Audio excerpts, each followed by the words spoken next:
दोस्तों, आप सभी का हमारे चैनल पर हार्दिक स्वागत है। अगर आप सबको हमारी कहानियाँ अच्छी लगें तो प्लीज़ चैनल को लाइक, शेयर और सब्सक्राइब करना ना भूलें।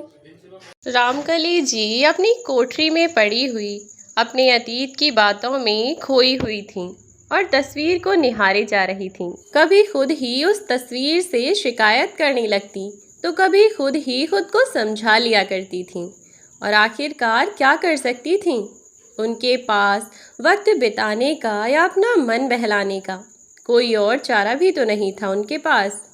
उनके आसपास था तो सिर्फ भैंसों का तबेला, जिसमें 2 भैंसें बंधी हुई थीं। उसके पास में ही एक कोठरी बनी हुई थी। उस कोठरी में आधे हिस्से में जानवरों का भूसा भरा हुआ था, तो वहीं आधे हिस्से में एक खाट पड़ी हुई थी और उस खाट के पास एक रस्सी बंधी हुई थी, जिस रस्सी पर थोड़े बहुत कपड़े सूख रहे थे और कुछ सूखे हुए कपड़े टंग रहे थे। और वहीं पास में ही 4 ईंटों के ऊपर एक बड़ा सा प्लाई बोर्ड रखा हुआ था, या कह सकते हैं कि एक तख्ता रखा हुआ था, जिस तख्त पर रोज़मर्रा की ज़रूरत का थोड़ा बहुत सामान वहाँ रखा हुआ था। अब रामकली जी का रहने का ठिकाना तो वहीं था, क्योंकि उनका और कोई ठिकाना ही नहीं था। तो चाहे मजबूरी से हो या मर्जी से हो, रहना तो है ही। रहना तो उन्हें उसी जगह था, और फिर वह आज से वहाँ नहीं रह रही थीं। यहाँ रहते हुए उन्हें लगभग कई साल बीत चुके थे, क्योंकि जब से उनके पति की मौत हुई तब से उनका कोई सहारा नहीं रहा था। इसीलिए बेचारी इसी तबेले में पड़ी रहती थीं। कभी ज़्यादा परेशान होती तो इस तस्वीर से या वहाँ बंधी हुई उन भैंसों के पास जाकर ही बैठ जाया करती और खुद ही खुद से बातें करती रहती, और फिर खुद ही खुद को शांत कर लिया करती थीं। ऐसे ही वह तो बस अपना समय काट रही थीं।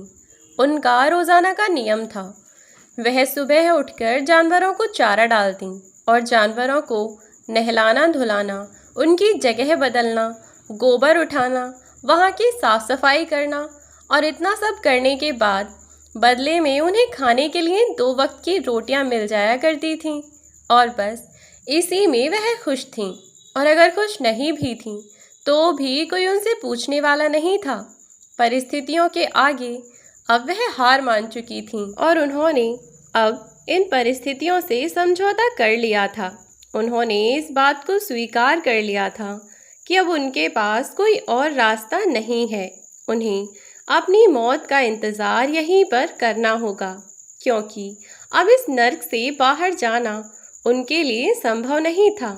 और रही अच्छी ज़िंदगी जीने की कोई उम्मीद, तो वह हर उम्मीद खो बैठी थी। ऐसा नहीं था कि उनका कोई परिवार नहीं था या उनका कोई था नहीं। परिवार में लोग भी थे, लेकिन फिर भी वह अकेली थी। तस्वीर को निहारती खुद ही अपने पति की तस्वीर से बातें करती करती कहने लगी, मना किया था मैंने आपको कि उस नाकारा की बातों पर आप भरोसा मत कीजिए, लेकिन आपने मेरी एक न सुनी। और अब देख रहे हैं आप मेरी हालत। अगर आज आपने वह गलती ना की होती तो शायद ना ही तो आप हमें छोड़कर जाते और ना ही मैं यहाँ इस हाल में होती। कहाँ एक साड़ी को 4-5 बार से ज़्यादा नहीं पहनती थी मैं, और कहाँ अब यह एक साड़ी पिछले 5 सालों से घसीट रही हूँ। इस साड़ी में हुए छेद किसी को दिखाई नहीं देते, बिल्कुल वैसे ही जैसे किसी को भी मेरी आँखों के आंसू दिखाई नहीं देते, जैसे कि किसी को भी मेरा दुख दिखाई नहीं देता, जैसे कभी भी कोई मेरी मनोस्थिति को देख नहीं पाया। बिल्कुल वैसे ही किसी को यह भी दिखाई नहीं देता कि वह मेरे ऊपर कितना अत्याचार करता है। आज आपकी एक छोटी सी बेवकूफ़ी के कारण मैं इतना सब झेल रही हूँ और अपनी मृत्यु तक झेलती रहूँगी। इससे अच्छा तो आप मुझे भी अपने साथ ले गए होते। कम से कम मुझे आज यह दिन तो नहीं देखना पड़ता। दरअसल रामकली जी बहुत ही सुंदर और सुशील लड़की थीं। जब वह बड़ी हुई और 5वीं की परीक्षा पास करने के बाद लगभग 15 से 16 साल की उम्र में ही उनके घर वालों ने उनकी शादी मेघराम जी से करवा दी थी, क्योंकि मेघराम जी का परिवार अपने गांव में बहुत ही ख्याति प्राप्त व्यक्ति थे। पूरे गांव में सभी लोग उनकी बहुत इज्जत किया करते थे। रामकली जी ने इतनी जल्दी शादी करने के लिए मना तो किया, लेकिन उनकी माँ और उनकी बहनों ने उन्हें समझाया और कहा कि लड़का तो अच्छा है, साथ ही साथ उसका परिवार भी बहुत अच्छा है। पूरे गांव में उनका राज चलता है। अगर तू उनके घर की बहू बनकर जाएगी तो तू भी राज करेगी। तेरे ससुर गांव के प्रधान हैं, तो तू सोच गांव में उनकी कितनी इज्जत और कितना रुतबा होगा। और फिर बाबूजी बता रहे थे कि उनके यहाँ इतनी खेती बाड़ी है जितनी हमारी भी नहीं है। सोच सब कुछ कितना अच्छा है, और ऊपर से उन्होंने खुद तेरा रिश्ता मांगा है। ऐसे रिश्ते बार बार नहीं मिलते। और फिर तुम माँ बाप की बात नहीं मानोगी क्या? अपनी बहन और अपनी माँ के समझाने पर रामकली जी ने हाँ कर दी थी। और शादी के बाद वह जब ब्याह कर इस घर में आई, इस गांव में आई, तो वास्तव में उन्होंने जो छवि अपने दिमाग में अपने ससुराल के प्रति बनाई थी, उनका ससुराल तो उससे भी कई गुना ज़्यादा बेहतर था। उनके ससुर का रुतबा वास्तव में पूरे गांव में ही नहीं बल्कि आसपास के गांव में भी था। सभी लोग उनकी बहुत इज्जत किया करते थे, उनका बहुत सम्मान किया करते थे, और इसका कारण था उनका व्यवहार। जब रामकली जी ससुराल में आईं तब तो वह बहुत छोटी थीं, लेकिन पहले तो बहुत छोटे छोटे बच्चों की शादियां ही करवा दिया करते थे। तो बस ऐसा ही रामकली जी के साथ भी हुआ। किताबें पढ़ने की उम्र में वह ससुराल के चूल्हा चौका संभालने लगी थीं। बेशक उनकी उम्र कम थी, लेकिन शादी के बाद और उनके ऊपर अनेकों जिम्मेदारियां भी थीं। वह चाहकर भी उन जिम्मेदारियों से मुंह नहीं मोड़ सकती थीं, ना ही कोई बहाना बना सकती थीं। इसीलिए धीरे धीरे उन्होंने अपनी जिम्मेदारियों को संभालना शुरू कर दिया। शुरू में उन्हें बहुत मुश्किलें आईं। कई बार तो उन्हें उनकी सासू माँ से बहुत डांट भी पड़ी, लेकिन फिर भी रामकली जी ने अपनी सास की डांट का बुरा मानने के बजाय यह सोचा कि अगर मैं इनकी बातों का बुरा मानूंगी तो मैं यह सब कुछ सीखूंगी कैसे। और वैसे भी घर पर जब मेरी माँ मुझे कुछ सिखाया करती थी लेकिन मैं समझ नहीं पाती थी, तो माँ भी तो मुझे बहुत डांटती थी, लेकिन मैंने कभी उनकी बातों का जब बुरा नहीं माना, तो अब इनकी बातों का क्यों मानूं? यह भी तो मेरी माँ जैसी ही है ना। रामकली जी की उम्र बहुत छोटी थी, लेकिन वह जल्दी ही बहुत समझदार हो गई थीं। कुछ अपनी सास की डांट फटकार के कारण और कुछ अपनी माँ की दी हुई सीख के कारण। ससुराल में परेशानियां तो बहुत आईं, लेकिन अपने पति के प्यार और सास ससुर के साथ के कारण जल्दी ही वह सब कुछ संभालने लगीं। और अब वास्तव में वह अपने घर में बहुत खुश थीं। अपनी सास के सामने वह अपना रौब तो नहीं झाड़ सकती थीं, लेकिन हाँ, उन्हें इस बात की बहुत खुशी थी कि पूरे गांव में उनके परिवार की बहुत इज्जत है।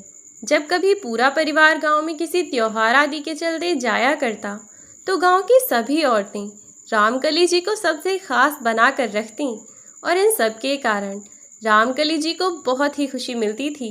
इधर घर में भी रामकली जी के यहाँ 2-2 नौकर लगे हुए थे, लेकिन फिर भी रामकली जी की सासू माँ का मानना था कि झाड़ू बर्तन कपड़े तो सब कर सकते हैं, किसी से भी करा लो, लेकिन घर का खाना तो घर की औरतों को ही बनाना चाहिए।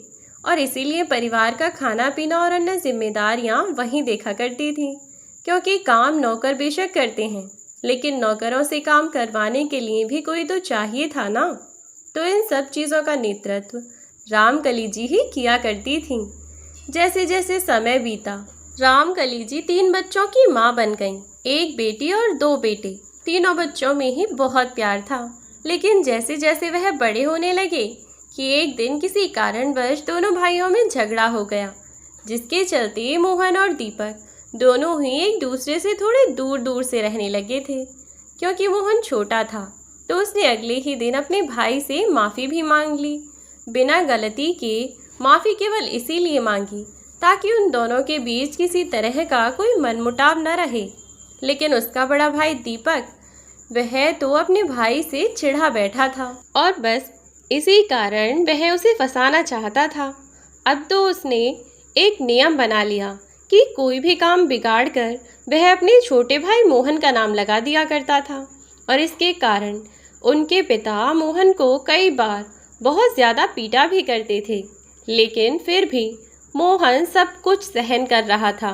कई बार उसने कोशिश भी की कि वह अपने पिता को सच बताएं, लेकिन फिर से दीपक ने कुछ ऐसा किया जिससे मोहन का सच भी उसके पिता को झूठ लगने लगे। अब एक दिन जब उन दोनों की छोटी बहन मीना का जन्मदिन था, तो उस दिन उनके घर पर बहुत सारे मेहमान आए हुए थे। उनके सभी सगे संबंधी, सभी आस पड़ोस के सभी गांव के लोग वहां आए हुए थे। और उस दिन दीपक ने कुछ बहुत बड़ा करने के बारे में सोचा। दीपक ने अपने छोटे भाई मोहन को फंसाने के लिए एक ऐसा प्लान बनाया जिससे मोहन बच न सके, और यह उसके लिए कोई नई बात नहीं थी। अक्सर ही वह यह सब किया करता था, लेकिन इस बार उसने जो करने का सोचा था वह किसी की भी सोच से परे था। किसी को अंदाज़ा ही नहीं था कि कोई 15 साल का मासूम बच्चा अपने दिमाग में इतनी घटिया सोच लेकर घूम सकता है। इधर जब भी दीपक मोहन को फंसाया करता और उनके पिता उन्हें पीटा करते, तो रामकली जी उन्हें समझाती कि आप सच का पता लगाए बिना बच्चों को यूं ही पीटने लग जाते हैं, यह सही नहीं है। लेकिन मोहन के पिता दीपक से शुरू से ही ज़्यादा प्यार करते थे, क्योंकि वह उनके सामने बहुत भला बनकर रहता, और दूसरा वह घर का सबसे बड़ा बेटा था, इसीलिए भी वह अपने पिता का ज़्यादा लाडला था। और फिर दीपक ने धीरे धीरे मोहन के प्रति अपने पिता को इतना भड़का दिया था कि वह मोहन की शक्ल भी नहीं देखना चाहते थे। लेकिन मोहन इन सब बातों से अनजान अपने परिवार के लिए अपनी जान भी देने को तैयार रहता था। बचपन से ही उसके अंदर केवल अच्छाई ही रही, कभी किसी का बुरा नहीं सोचता था। लेकिन दीपक, एक बार जो उसके मन में द्वेष भावना आई, फिर वह कभी गई ही नहीं। अपने भाई के लिए उसके मन में जो नफरत थी वह दिन पर दिन बढ़ती ही रही। और आज दीपक ने जन्मदिन के मौके पर अपने भाई को घर से निकालने का एक प्लान बनाया। उसने घर आए हुए कुछ खास मेहमानों के बेशकीमती सामान उनके बैग में से चुरा लिए। उसने उनकी वॉच और अन्य गहने चुराकर कुछ सामान मोहन के कमरे में, तो कुछ सामान मोहन के दोस्तों की जेब में रख दिया। मोहन के ऐसे दोस्त जो सिर्फ नाम के दोस्त थे, कुछ पैसों के लिए वे लोग झूठ बोलने को तैयार हो गए। जब दीपक ने सोने चांदी के जेवर चुराकर मोहन को फंसाने का इंतज़ाम कर दिया, इधर किसी को भी इस बारे में कोई अंदाज़ा नहीं था। सब लोग अपने अपने काम में लगे हुए थे। और थोड़े समय बाद जब मोहन की छोटी बहन का केक कटने लगा, तो सभी मेहमान उसके लिए लाए हुए तोहफे और अपने अपने सामान चेक करने लगे। लेकिन जब उन्हें उनका कीमती सामान नहीं मिला, तो वे सब वहीं घर में शोर मचाने लगे। उनका शोर सुनकर रामकली जी के पति देवीराम जी भी दौड़ते हुए सब काम छोड़ छाड़ कर मेहमानों के बीच आए और उनसे पूछने लगे कि क्या हुआ है, आप लोग इतना शोर क्यों मचा रहे हैं? क्या हुआ भाई साहब, क्या हुआ है बहन जी, आप लोग बताइए तो सही कि इतना शोर क्यों मचा रहे हैं। जब देवीराम जी ने उनसे पूछा, तो वे लोग घबराते हुए उन्हें बताने लगे कि किसी ने कहा कि भाई साहब, मेरे बैग से मेरे गहने चोरी हो गए हैं। तो किसी ने कहा कि मैं आपकी बेटी के लिए एक बहुत ही कीमती हीरे की अंगूठी लेकर आया था, वह अंगूठी भी मुझे मिल नहीं रही है। तो किसी ने कहा कि मेरा यह सामान नहीं मिल रहा है, तो किसी ने कहा कि मेरा वह सामान नहीं मिल रहा है। तब वहाँ उपस्थित सभी लोग अपना अपना सामान उन्हें गिनवाने लगे।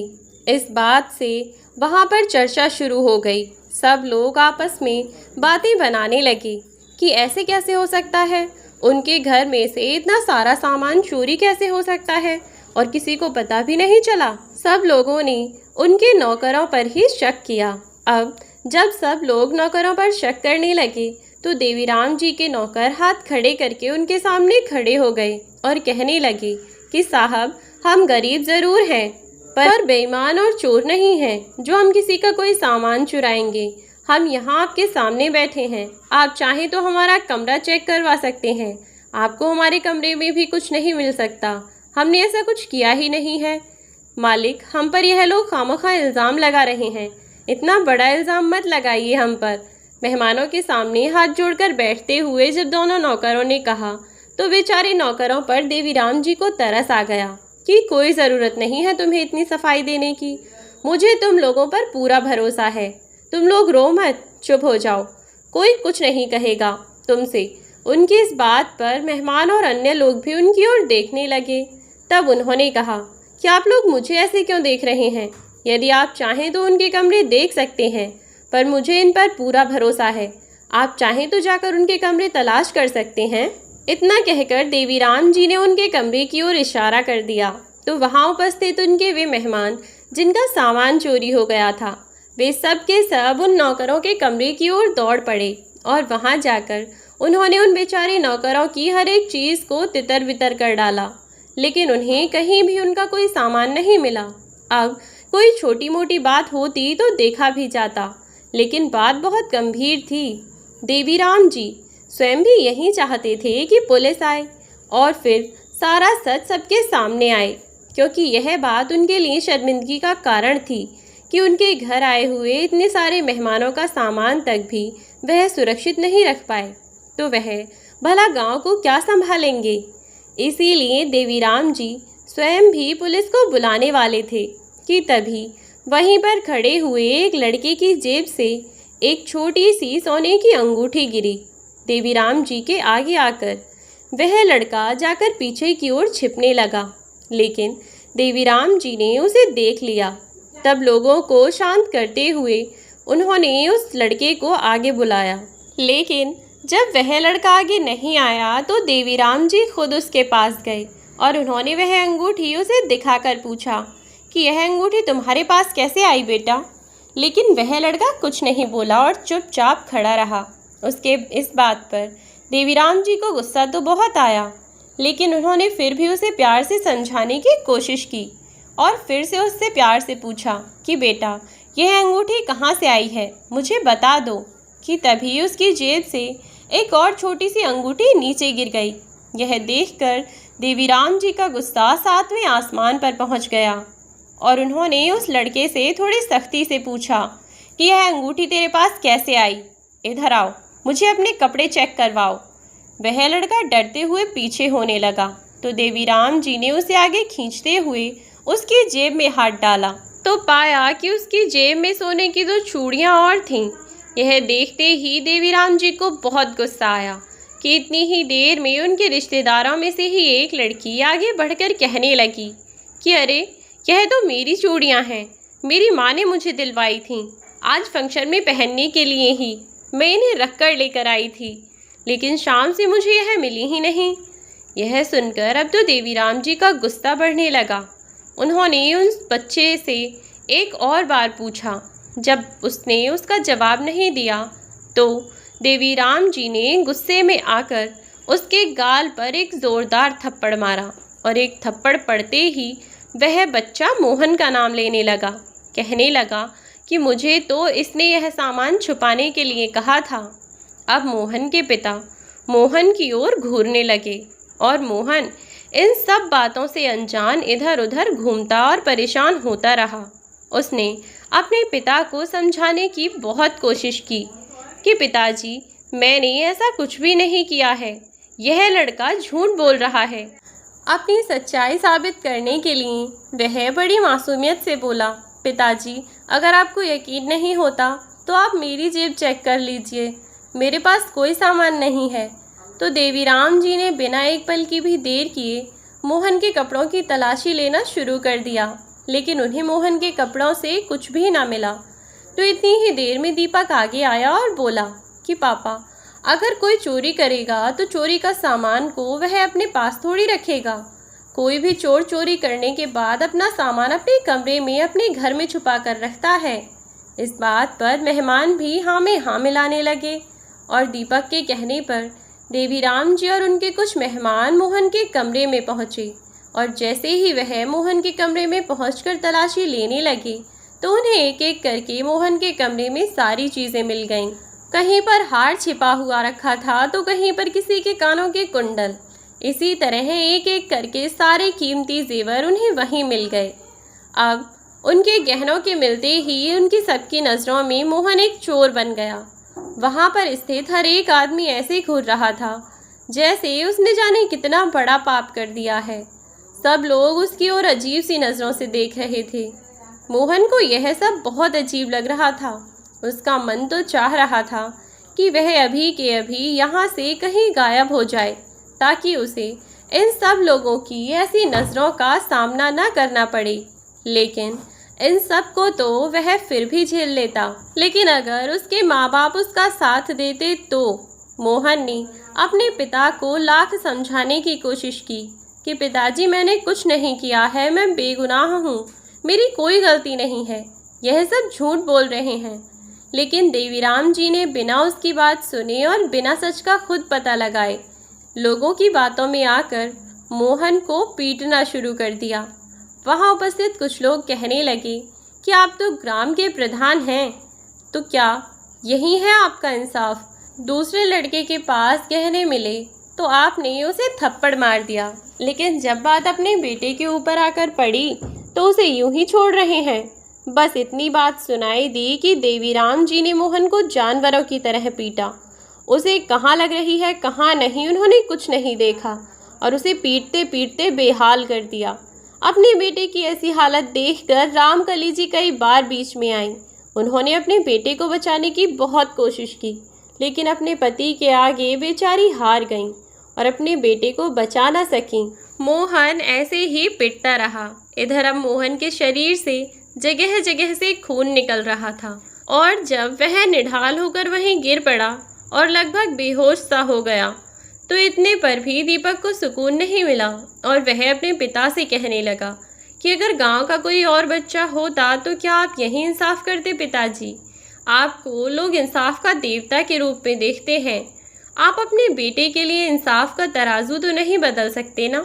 इस गलती की सज़ा किसी और के लिए जो होनी चाहिए थी वही सज़ा इसके लिए भी होनी चाहिए। क्या इसको पीटने से ही इसकी सज़ा पूरी हो जाएगी? इसकी सज़ा माफ़ हो जाएगी क्या? अगर आज इसे ऐसे ही छोड़ दिया तो कल को यह और कोई बड़ी गलती करेगा। दीपक की इन सब बातों से गांव के लोग कहने लगे कि हाँ सरपंच जी, दीपक बाबू बिल्कुल सही कह रहे हैं। आपको ऐसे में पुलिस के हवाले इसे कर देना चाहिए और इसे जेल भेजना होगा। आज उसने इतना सा बच्चा होकर इतना बड़ा जुर्म किया है, इतना बड़ा गुनाह किया है, तो कल को यह क्या कुछ नहीं कर सकता। इसके किए की सज़ा तो इसे देनी ही होगी। इधर वे लोग उसे जेल भेजने की बातें करने लगे और उधर वह 13-14 साल का मासूम बेहोशी की सी हालत में वहीं पड़ा हुआ था और उसके आसपास लोग खड़े हुए थे।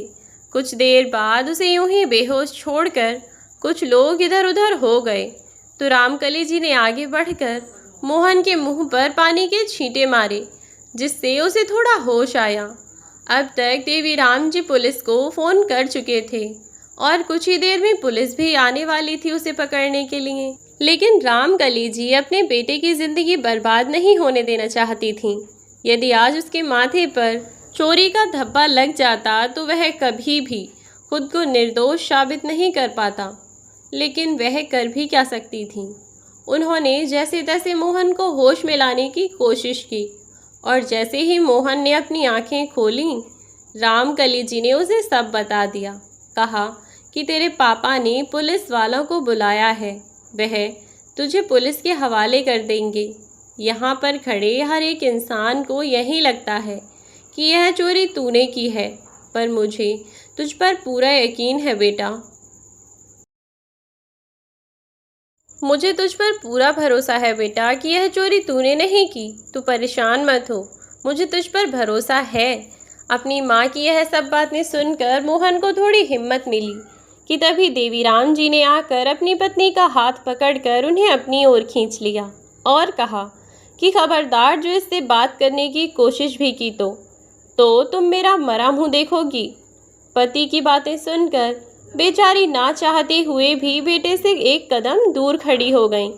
लेकिन इधर मोहन होश में आ चुका था। उसे किसी भी तरह यहाँ से बस भागना था।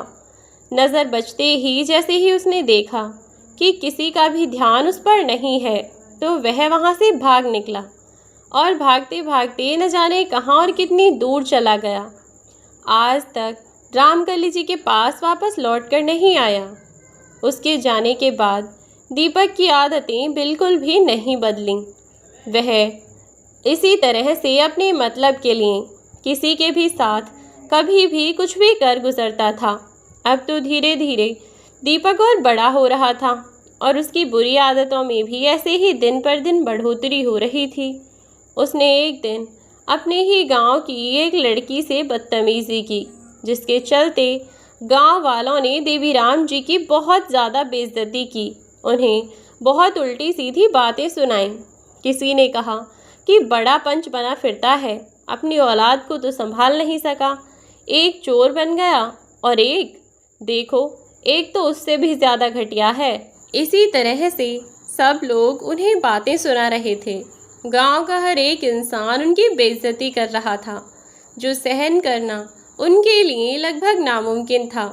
इसी के कारण अपने लिए इतनी सब बातें सुनकर अचानक उन्हें हार्ट अटैक आ गया और आनन फानन में उन्हें अस्पताल ले जाया गया और अस्पताल में भर्ती कराया गया। डॉक्टरों ने भी झटपट उनका इलाज शुरू कर दिया और उनका इलाज शुरू होने के बाद बहुत कोशिश करने के बाद भी डॉक्टरों ने बहुत कोशिश की, लेकिन चाहते हुए भी वह कुछ न कर सके और रामकली जी के पति यानी देवीराम जी इस दुनिया को छोड़कर चल बसे। बेचारी रामकली जी बिल्कुल अकेली ही पड़ गई थीं। अब तक उनका बेटा दीपक, जो कि 18 वर्ष का हो चुका था, वह अपनी मनमर्जी से ज़िंदगी जीने लगा। सही गलत से उसे कोई फ़र्क नहीं पड़ रहा था। फ़र्क पड़ता तो केवल इस बात से कि वह अपने लिए ऐशो आराम की ज़िंदगी कैसे चुन सकता है। उसने अपने लिए गलत रास्ता चुन लिया और वह हमेशा ही उल्टे सीधे काम करता। देवीराम जी की मौत के बाद रामकली जी की ज़िंदगी तो जैसे नरक बन गई थी और उनकी बुरे समय की शुरुआत हो गई थी। धीरे धीरे बस समय बीतता रहा और उनकी ज़िंदगी बद से बदतर होती गई। बड़ा बेटा, जिसे अपनी अय्याशियों के अलावा किसी चीज़ से कोई मतलब ही नहीं था, वह अपने यार दोस्तों के साथ आवारागर्दी में घूमता रहता। घर में पैसे की कोई कमी नहीं थी और इसी चक्कर में वह लोगों पर पैसे उड़ाता रहता। इन्हीं सब के चलते वह अपने गांव का प्रधान बन गया, लेकिन लोगों के प्यार और उनके सपोर्ट के कारण नहीं, बल्कि अपने उस डर के कारण जो उसने लोगों के मन में खुद के लिए पैदा किया था। गांव में न जाने कितने लोगों के साथ उसने बहुत गलत किया और उसके डर के कारण आज वह उस गांव का प्रधान बन बैठा।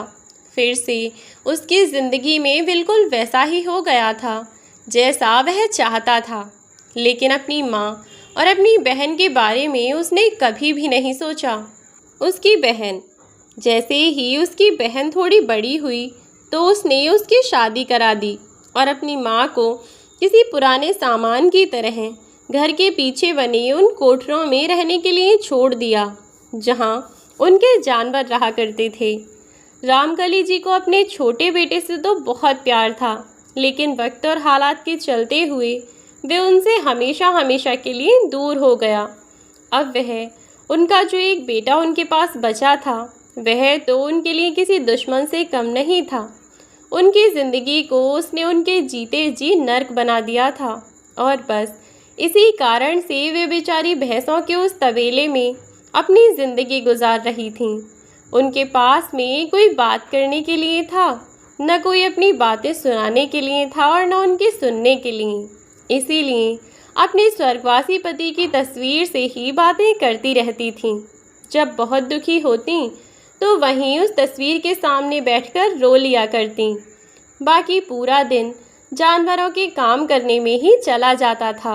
बड़ा बेटा और उसकी पत्नी दोनों में से कोई एक भी कम नहीं था, ना ही कोई काम करता था। उनको तो जैसे रामकली जी के आंसू देखकर बड़ा सुकून मिलता था। जब बेटे की शादी की तो रामकली जी को एक आस जगी कि शायद उनकी बहू तो उनके बारे में सोचेगी, उन पर तरस खाएगी, लेकिन उनकी बहू तो उनके बेटे से भी ज़्यादा मक्कार निकली।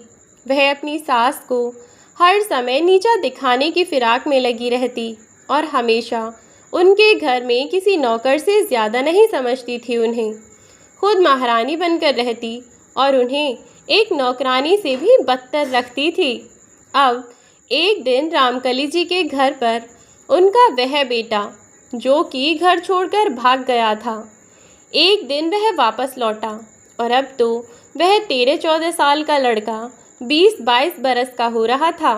लेकिन कहते हैं ना कि माँ का दिल अपनी औलाद को पहचान ही लेता है। बिना देखे भी आहट मात्र से एक माँ अपने बच्चों को पहचान लेती है। तो भला रामकली जी अपने बेटे को देखकर कैसे नहीं पहचानती। इधर रामकली जी का बड़ा बेटा दीपक, जो हर चीज़ पर अपना अधिकार जमा कर बैठा था। इधर मोहन, जो कि घर से निकलने के बाद एक बहुत बड़े शहर में आ गया था और शहर में आने के बाद उसने कई मुश्किलों का सामना किया और आखिरकार उसकी एक ऐसे व्यक्ति से मुलाकात हुई जिसने उसकी पढ़ाई का ही जिम्मा खुद उठा लिया। दरअसल वह आदमी एक अनाथ आश्रम का संचालक था और उसने मोहन की पूरी मदद की।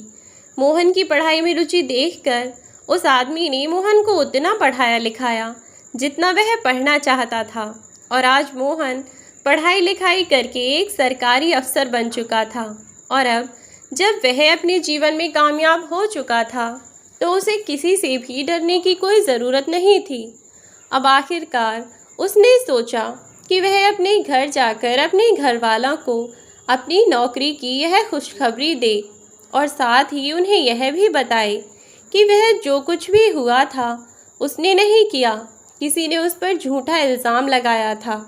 ख़ास तौर से वह अपने पिताजी को अपनी बेगुनाही साबित करना चाहता था और इसीलिए आज इतने वर्षों बाद मोहन अपने गांव वापस आया।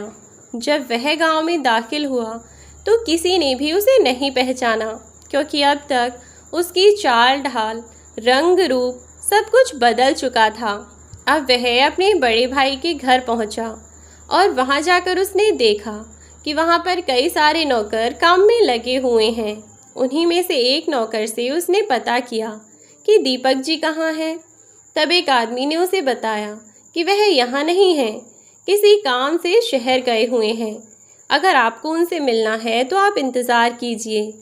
तब मोहन ने अपनी माँ के बारे में पूछा कि माँ कहाँ हैं। तब एक आदमी ने उन्हें बताया कि आप पीछे वाले दरवाजे से चले जाइए, पीछे भैंसों के तबेले में जो कोठरा बना हुआ है वह वहीं रहती हैं। आप जाकर आवाज़ दीजिएगा, वह आपको वहीं मिल जाएंगी। यह बात सुनकर मोहन के सिर पर तो जैसे आसमान टूट पड़ा था। उसकी वह माँ, जो गाय भैंसों के काम से कभी हाथ भी नहीं लगाती थी, महारानी की तरह घर में बैठी रहती थी, वह भैंसों के तबेले में रहती है। यह सुनकर उसे बहुत बड़ा धक्का लगा। खुद को संभालते हुए वह पीछे के दरवाजे से उनके उस आलीशान घर के पीछे वाले हिस्से में दाखिल हुआ और वहां जाकर जैसे ही उसने देखा तो उसकी माँ भैंसों को चारा डाल रही थी। मोहन को वहां देखकर रामकली जी थोड़ी चौंक गईं, क्योंकि मोहन उनसे काफ़ी दूर खड़ा था और अब तक उनकी नज़र भी बहुत कमज़ोर हो रही थी। तो वह मोहन को उस वक्त पहचान नहीं पाई और बोली, बेटा कौन हो तुम और यहाँ क्या कर रहे हो? अगर तुम्हें प्रधान से मिलना है तो तुम बाहर जाकर मिल लो, यहाँ तुम्हें वह नहीं मिलेगा। तब मोहन अपनी माँ से बोला कि नहीं नहीं, मुझे तो आपसे मिलना ही था, मैं आपसे मिलने के लिए ही आया हूँ। मोहन की आवाज़ रामकली जी को कुछ जानी पहचानी सी लगी। वे कहने लगीं कि रुको बेटा, मैं अपना काम निपटा कर आती हूँ, तब तुम्हें जो काम है तुम वह पूछ लेना। वह भैंसों को चारा डालने के लिए चली गईं और उन्हें चारा डालकर हाथ धोकर वह आईं और उन्होंने वहीं पास में पड़ी हुई एक छोटी सी मेज़ पर बैठने का इशारा किया और बोलीं, बैठ जाओ बेटा और बताओ कि क्या काम है। तब मोहन बोला, क्या आपने मुझे पहचाना नहीं अभी तक कि मैं कौन हूँ? तब मोहन की माँ बोली, माफ़ करना बेटा, बुढ़ापे में नज़र बड़ी कमज़ोर हो चली है। तुम्हारी आवाज़ तो कुछ जानी पहचानी सी लगती है, लेकिन जो मैं सोच रही हूँ ऐसा तो नहीं हो सकता। इसीलिए पूछ रही हूँ कि तुम कौन हो और यहाँ क्या कर रहे हो। तब मोहन ने अपनी माँ से कहा कि माँ, तुमने मुझे अभी तक नहीं पहचाना। मोहन के मुंह से यह शब्द सुनते ही रामकली जी भावुक हो गईं और वे मोहन के पास आकर उसके सिर पर हाथ फेरती हुई बोलीं, क्या कहा तुमने? तुमने मुझे माँ कहा क्या? क्या तुम सच में? तभी मोहन ने हाँ में अपनी गर्दन हिलाई और कहा कि हाँ माँ, मैं ही तुम्हारा वह नालायक बेटा हूँ जो बरसों पहले तुम्हें छोड़कर हमेशा के लिए चला गया था, लेकिन आज तुम्हारे प्यार के कारण यहाँ खिंचा चला आया। मोहन की माँ अपने बेटे को वापस अपने पास पाकर बहुत ज़्यादा खुश थीं और खुशी के मारे उनकी आंखों से आंसू बहे जा रहे थे। इतने वर्षों बाद अपनी माँ को देखकर वह भी इस हालत में उन्हें देख मोहन के भी आंसू रुकने का नाम नहीं ले रहे थे। मोहन की माँ उसको गले लगाकर बस रोए जा रही थीं। मोहन ने खुद को संभालते हुए अपनी माँ को चुप कराया और उन्हें चुप कराकर उनसे सारी बात पूछी कि माँ, मेरे जाने के बाद आखिर ऐसा क्या हुआ जो आप लोग इस हालत में हैं? ना ही तो मुझे अंदर बाबूजी दिखाई दिए और ना ही कहीं छोटी दिखाई दी है। वे दोनों कहाँ हैं? और आप यहाँ इस हाल में? बाबूजी आपको ऐसे कैसे यहाँ छोड़ सकते हैं माँ? तब रामकली जी रोती हुई बोली, अगर तेरे बाबूजी होते तो मैं यहाँ कदम भी नहीं रखती। वह तो कई वर्षों पहले ही हमें छोड़कर इस दुनिया से चले गए और तब से मैं अकेली ही इस जीवन का भार ढो रही हूँ। और तुम्हारी छोटी बहन, उसकी तो तुम्हारे इस भाई ने शादी कर दी है। तुम्हारे जाने के बाद जो हुआ तुम वह सुनोगे तो तुम भी यकीन नहीं कर पाओगे कि दीपक ने हम सबके साथ क्या क्या किया। मोहन यह सुनकर थोड़ा चौंक गया और फिर अपनी माँ से बोला कि माँ, मुझे साफ साफ बताओ कि क्या हुआ था मेरे जाने के बाद। तब मोहन के पूछने पर रामकली जी ने उसे सारी बातें बता दीं कि उसके जाने के बाद उनके साथ क्या क्या हुआ था। और अपने भाई की करतूतें सुनने के बाद मोहन गुस्से से आग बबूला हो गया और वह अपनी माँ से कहने लगा कि माँ, तुम बिल्कुल भी परेशान मत हो। अब से ना तो तुम्हें तबेले में रहने की ज़रूरत है और ना ही तुम्हें किसी की भी ज़्यादती बर्दाश्त करने की ज़रूरत है। तुम बिल्कुल परेशान मत हो, मैं तुम्हारे साथ हूँ। मेरे होते हुए तुम्हें घबराने की कोई ज़रूरत नहीं है। माना मैं तुम्हें छोड़कर चला गया था, लेकिन इस बार जो मैं वापस आ ही गया हूँ तो अब जीवन में कभी भी आप लोगों को छोड़कर कहीं नहीं जाऊँगा। यह सुनकर मोहन की माँ ने उसे गले लगा लिया और रोते हुए उससे कहने लगी कि बेटा, तू क्या गया, तेरे जाने के बाद हमारी तो ज़िंदगी ही जहन्नुम हो गई। तेरे भाई ने हमारे साथ क्या कुछ नहीं किया। मैं तो हर दिन मौत का इंतज़ार कर रही थी, पर कमबख्त मौत भी मुझे अपने साथ ले जाने को तैयार नहीं थी। लेकिन शायद यह सब इसीलिए हुआ क्योंकि अभी तो मुझे अपने बेटे से मिलना था, उसके साथ समय बिताना था। यह कहते हुए वह मुस्कुराने लगी। मोहन अपनी माँ को वहाँ से लेकर उस कोठरी से बाहर आया और उसने उनसे कहा कि माँ, आप बिल्कुल वैसे ही घर के अंदर रहेंगी जैसे आप पापा के राज में रहा करती थीं। आज भी इस घर की मालकिन आप ही हैं। आप बिल्कुल निश्चिंत रहिए, मैं आपको किसी भी तरह की कोई परेशानी नहीं होने दूंगा। मोहन घर में अंदर घुसते हुए वहाँ पर काम करते हुए एक नौकर से कहने लगा कि जाओ, जाकर माँ जी के लिए पानी लेकर आओ और उनके कमरे का दरवाज़ा खोल दो। आज से यही अपने कमरे में ही रहेंगी। लेकिन वह मोहन की बात मानने के लिए मना करने लगा तो मोहन ने एक ज़ोरदार थप्पड़ मारा और कहा कि जितना कहा जाए उतना करो। घर के मालिक की बात नहीं मानोगे तो नौकरी से निकाल दिए जाओगे। यह सुनकर उस एक नौकर के साथ साथ बाकी सबके भी कान खड़े हो गए। सब चौंक कर उसे देखने लगे और सोचने लगे कि घर का मालिक और वह भी यह। तभी मोहन ने ऊंची आवाज़ में सबसे कहा यह आंखें फाड़ फाड़ कर मुझे क्या देख रहे हो? मैं ही तुम सबका मालिक हूँ, इस घर का दूसरा वारिस। मोहन बोला कि मैं हमेशा से ही इस परिवार का ही वारिस हूँ और 10 साल के लिए मैं गायब क्या हुआ? सब के सब ने मेरी माँ को नौकरानी बनाकर छोड़ दिया। अब जैसा कह रहा हूँ सब के सब वैसा ही करो, अगर नहीं किया तो। इतना कहकर उसने वहीं रखा हुआ एक डंडा उठा लिया कि सभी अपनी नजरें झुकाकर खड़े हो गए। मोहन ने एक आदेश दिया और उसके एक आदेश पर उसकी माँ को उनके कमरे में ले जाया गया और उनके नहाने के लिए गर्म पानी करके रखा गया। इतने वर्षों बाद आज फिर से रामकली जी बिल्कुल वैसे ही थीं जैसे उन्हें होना चाहिए, जैसे इस घर की मालकिन को होना चाहिए। और सही शब्दों में तो वही इस घर की मालकिन थी ना। अब बिना देर किए मोहन ने अपने भाई के कमरे की तलाशी ली और ज़रूरी कागजात निकाल लिए। उसने घर के कुछ हिस्से में देखा कि उसका भाई कहीं कहीं अवैध काम भी करता है। उसके सबूत उसने अपने फ़ोन में कैद कर लिए और एक ही दिन में अब दीपक की ज़िंदगी बदलने वाली थी। जब शाम को दीपक घर आया तो उसने अपने बरामदे की सबसे ख़ास कुर्सी, जिस पर वह खुद ही बैठा करता था, उसने उस कुर्सी पर किसी और को बैठे हुए देखा तो वह गुस्से में चिल्लाने लगा। उसने तेज़ आवाज़ में चिल्लाते हुए अपने नौकरों को पुकारा और कहा कि कुर्सी पर कौन बैठा है? तुम सब क्या अचार डाल रहे हो इस घर में? तुम्हें इतना भी होश नहीं कि ऐसे ही कोई भी आकर मेरी कुर्सी पर बैठ गया? इतनी हिम्मत कैसे हुई इसकी? अपने भाई की आवाज़ सुनकर मोहन पीछे की तरफ घूमा और बोला कि अभी तो बस कुर्सी पर बैठा हूँ, तब तुम्हारा ये हाल है। अब तो मैं तुम्हारी ज़िंदगी में भी ऐसे ही कुंडली मारकर बैठने वाला हूँ। अब तुम देखो कि मैं तुम्हारे साथ क्या करता हूँ, जो तुमने कभी सोचा भी नहीं होगा। अब तुम्हारे साथ वह होगा। इस तरह किसी अनजान के यूं उसके ऊपर चढ़ जाने से दीपक गुस्से में चिल्लाता हुआ बोला, बोल, कौन है तू और तेरी हिम्मत कैसे हुई मेरे घर में आकर मुझ पर रौब झाड़ने की?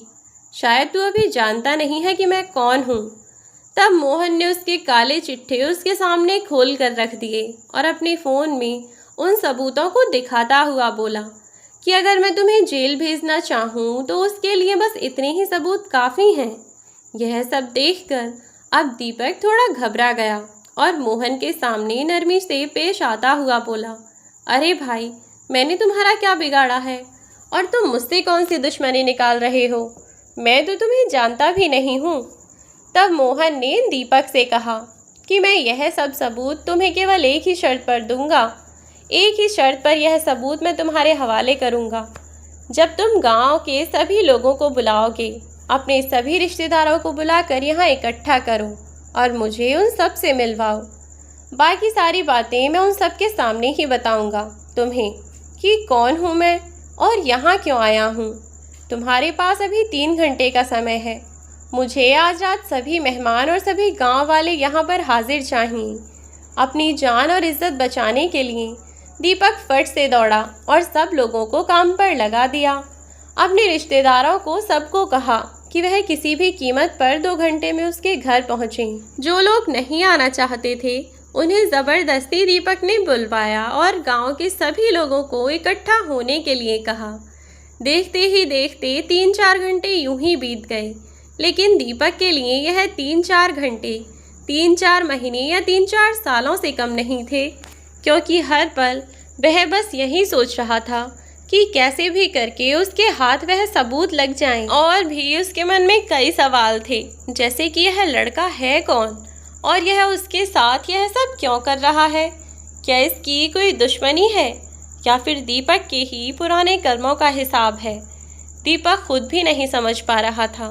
अब आखिरकार दीपक थक हार कर बैठ गया और अब जब सब मेहमान आ गए तो मोहन के आने का इंतज़ार करने लगा वह। और कुछ ही देर में मोहन भी रामकली जी के साथ वहाँ उपस्थित हो गया। और जब सभी मेहमान वहाँ पर इकट्ठे हो गए तब मोहन ने बोलना शुरू किया। मोहन ने दीपक से कहा कि मैं तुमसे जो भी सवाल पूछूं तुम उसका मुझे सच सच जवाब देना, तो उसके बदले मैं यह सारे सबूत तुम्हें दे दूंगा। और अगर नहीं तो मैं पुलिस को फ़ोन करके अभी यहाँ बुला लूँगा और फिर तुम जेल की सलाखों के पीछे होंगे। अब दीपक के पास कोई और रास्ता भी नहीं था, तो दीपक ने मोहन से हामी भर दी और कहा कि तुम्हें जो पूछना है पूछो, मैं सच ही कहूँगा। वैसे भी मैं झूठ नहीं बोलता। लोगों के सामने अच्छी इमेज बनाने के लिए उसने झूठ बोला। तब मोहन ने कहा कि अब जो भी होने वाला है उसे सब लोग बहुत ध्यान से सुनिएगा। आज से लगभग 8-10 साल पहले भी यहाँ पर ऐसे ही एक जन्मदिन का फंक्शन था, जिसमें गांव के सभी लोग और सभी रिश्तेदार भी उपस्थित थे। क्या आप लोगों को इस बारे में पता है? वहाँ उपस्थित लोगों ने हाँ में जवाब देते हुए कहा कि हाँ, उस दिन वे लोग भी यहाँ उपस्थित थे, जिस दिन देवीराम जी का छोटा बेटा रिश्तेदारों के गहने चुराकर पुलिस के डर से फिर यहाँ से भाग गया था। तब मोहन ने अपने भाई दीपक से कहा कि दीपक जी, आप मुझे यह बताइए कि क्या सच में वह गहने मोहन ने ही चुराए थे या फिर उसके पीछे की सच्चाई कुछ और ही थी। यह सुनते ही दीपक मोहन की ओर घूरने लगा और बोला कि तुम्हें इस बात से क्या मतलब। मोहन ने फिर से उसके आगे फ़ोन घुमा दिया और कहने लगा कि आप शायद भूल रहे हैं कि आपके कौन कौन से राज मैं जानता हूँ। मैंने आपसे कहा कि आप सिर्फ सच बोलिए, ज़्यादा नहीं बोल सकते, तो हाँ या ना में ही जवाब दे दीजिए। क्या वह चोरी सच में मोहन ने की थी? सब लोगों के सामने दीपक ने ना में जवाब दिया। उसके बाद मोहन ने पूछा कि वह जो चोरी हुई थी उसके बारे में क्या आपको सब कुछ पहले से पता था कि वह गहने मोहन ने नहीं चुराए हैं? फिर से दीपक ने हाँ में जवाब दिया और कहा कि हाँ, मुझे पता था कि गहने उसने नहीं चुराए। तो मोहन बोला कि अगर आपको पता था तो आपने सबके सामने उसे दोषी बनाकर क्यों खड़ा कर दिया? आपने सबके सामने सच क्यों नहीं कहा? इस बात पर दीपक चुप खड़ा हो गया। तब मोहन बोला कि मैं बताता हूँ आप सबको कि उन्होंने सच इसलिए नहीं बोला क्योंकि सच में उन गहनों की चोरी इन्होंने ही करवाई थी। इन्होंने मेरे कुछ नामी दोस्तों के साथ मिलकर मुझे फंसाने के लिए ऐसा किया। पैसे के लालची लड़कों को कुछ पैसों का लालच देकर इन्होंने मुझे दुनिया की नज़रों में बदनाम किया। क्यों? ठीक कह रहा हूँ ना मैं, दीपक भैया? मोहन के मुंह से भैया सुनकर और अपने लिए ऐसी बातें सुनकर दीपक का दिमाग घूम गया और वह बोला कि अच्छा, तो तू है इस सब के पीछे। मैं तुझे कैसे नहीं पहचान पाया कि इन सब के पीछे तू ही होगा। तूने कुछ साल पहले भी हमारी बेइज्जती की थी और आज फिर से हमारे परिवार का तमाशा बनाने के लिए आया है। यहाँ खड़ा खड़ा फालतू की बकवास कर रहा है। इस तरह की और भी कई बातें वह कहने लगा, लेकिन इस बार लोग उसकी बातों में नहीं आए और इतनी ही देर में मोहन ने अपने बचपन के उस दोस्त को बुलाया जिसे कुछ पैसों के लालच में दीपक का साथ दिया था जिसने। तब सभी लोगों के सामने उसने दीपक की सच्चाई सबको बता दी कि कैसे दीपक ने कुछ पैसे देकर उनसे झूठ बुलवाया और मोहन को फंसा दिया। तब वे लोग छोटे थे, इतनी समझ नहीं थी, लेकिन जैसे जैसे वे बड़े हुए उन्हें अपनी गलती का एहसास हुआ और इसीलिए अपनी गलती का पश्चाताप करने के लिए वे आज यहाँ सच बोल रहे हैं और सब कुछ बता रहे हैं। मोहन की यह बातें सुनकर दीपक गुस्से में पगलाए जा रहा था और इतना ही नहीं, इतनी ही देर में वहाँ उपस्थित लोग दीपक को भला बुरा कहने लगे कि कितना घटिया आदमी है, अपने ही भाई को फंसाने के लिए इसने कितनी ओछी हरकत की। इसके कारण बेचारा इसका भाई, उसने कितनी बड़ी सज़ा भुगती, कितने वर्षों वह अपने परिवार से दूर रहा। तो कोई कहता कि इसके कारण ही इसके पिता की मौत हुई है, यही उनकी मौत का जिम्मेदार है। तो कोई कहता है कि यह तो प्रधान क्या, चौकीदार बनने के लायक भी नहीं है, इसे तो जूते चप्पलों से पीटना चाहिए। यह सुनते ही वह गुस्से से बौखला गया और अपने कुछ गार्ड जो उसने अपनी सुरक्षा के लिए रखे हुए थे उन्हें बुलवा कर मोहन को पीटने की कोशिश करने लगा। लेकिन मोहन ने भी समझदारी से काम लिया। अब से पहले ही वह पुलिस को फ़ोन कर चुका था और पुलिस वहां पर आ गई। मोहन ने दीपक के खिलाफ सभी सबूत पुलिस वालों को दे दिए और उसे जेल में डलवा दिया। दीपक को उसके किए कर्मों की सज़ा दिलाना इतना आसान तो नहीं था, लेकिन क्योंकि मोहन पढ़ा लिखा और एक सरकारी अफसर था, इसीलिए उसे कानून के दांव पेच के साथ साथ यह भी अच्छे से पता था कि सच को सामने लाने के लिए कितनी लड़ाई लड़नी पड़ती है। और उसने आखिरकार अपने भाई का एक असली चेहरा सबको दिखा दिया और बरसों पहले खुद के ऊपर लगे हुए उस दाग को भी आज उसने धो दिया था। अब वह अपनी माँ के साथ उसी घर में खुशी खुशी रहने लगा। दोस्तों, कहानी में अंत तक बने रहने के लिए आपका धन्यवाद। ऐसी ही कहानियों के लिए हमारे चैनल को सब्सक्राइब करना ना भूलें।